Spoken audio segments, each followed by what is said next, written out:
Assis autour d'une table, ces jeunes discutent d'un sujet aussi capital qu'ils en font désormais leur passion.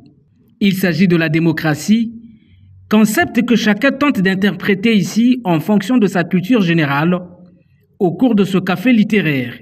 Je trouve que c'est une expérience de plus parce qu'on débat sur tout, donc ça permet d'avoir des connaissances diversifiées dans divers domaines aussi. Donc, je trouve que c'est vraiment une bonne initiative. Je sors carrément du champ économique pour intégrer un peu le droit, de la littérature, de la géographie, si vous voulez. Je gagne en côtoyant ces hommes et femmes. Pour moi, ils sont des valeurs ajoutées. Destinée à inciter la jeunesse congolaise à la lecture, cette rencontre littéraire constitue surtout une plus-value pour les étudiants présents ici afin d'étoffer leur parcours. Il y a une crise de lecture qui sévit et cette crise de lecture, elle est mondiale.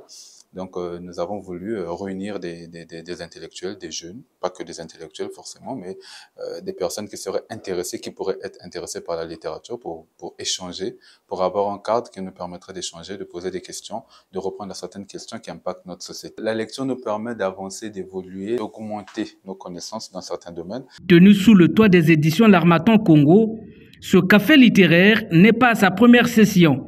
C'est un rendez-vous mensuel qui tourne autour de diverses thématiques, regroupant ainsi hommes de lettres et des sciences.